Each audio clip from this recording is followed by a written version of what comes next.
Hi, my name is Laird Oud the Foundling.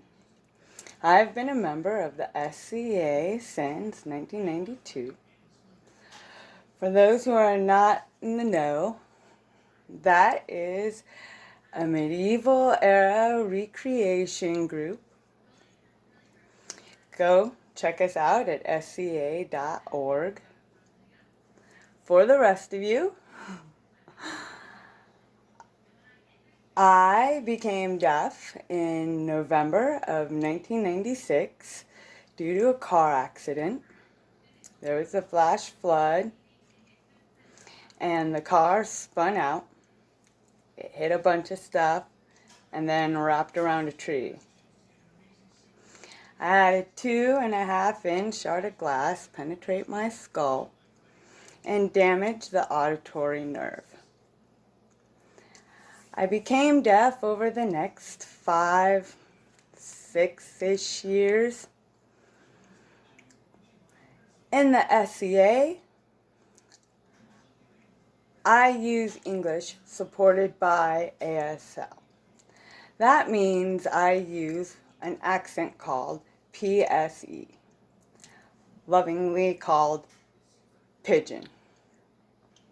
Basically, it's ASL signs in English word order.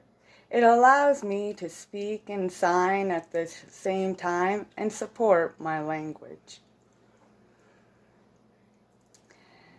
In the SCA, before, as I became more and more deaf and changed my life to a more deaf lifestyle, I mostly enjoyed looming, sewing, needlepoint, those singular arts and sciences. I danced a lot, and that was my big social activity because everyone can enjoy music. 3 years ago, I started heavy fighting.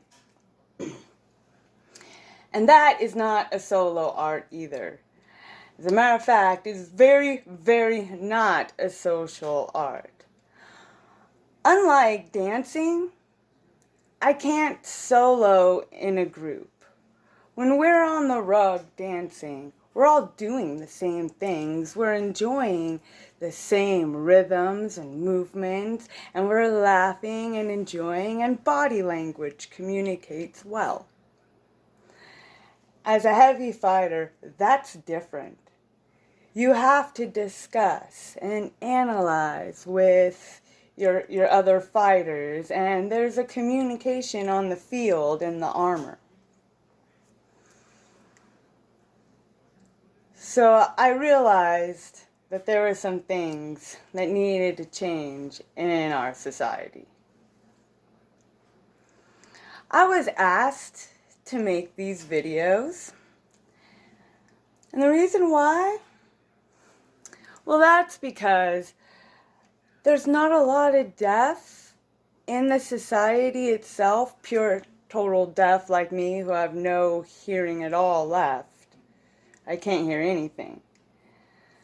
And the hard of hearing have learned how to mainstream with the hearing and get by, so they didn't realize what they're missing. So there weren't any examples to look to. There's not a deaf community within the society, even though it's a global society. So they're right. There needs to be a presence for those who aren't being seen right now. And as the only fully deaf fighter in the West Kingdom, that's West Coast for those not in this society, there needs to be an example. So that's why I'm doing it.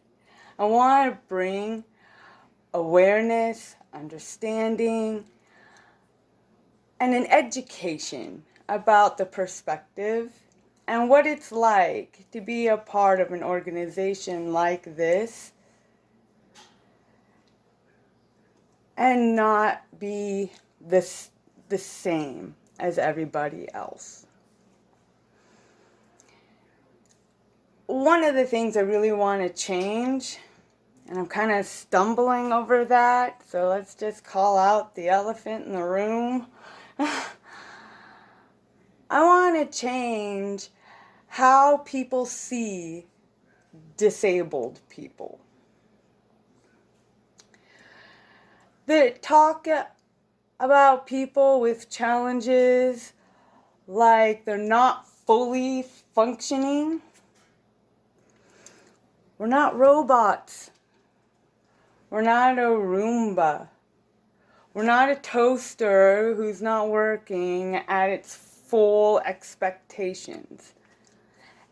Everybody is 100% of who they are. They can't be more. The cells didn't come together that way. So I'd like to change how we talk about these things. It should not surprise people when someone who signs can talk or articulate.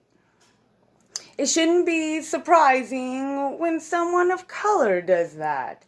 All of us who are Americans grew up here. We all were forced to go to school. We all can talk and read and have language skills of some sort, of some kind.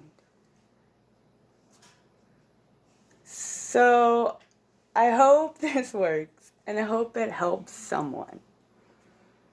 As a fighter, I wanted to document this journey because as the first fully deaf who's really fighting through that wall, there's no examples to see. You can't look towards the knights and see a deaf one, or any other not generic fighter X form. So I hope in documenting this, it's not boring, but helpful. And I look forward to hearing back from you too. Thank you, and I hope you enjoy it.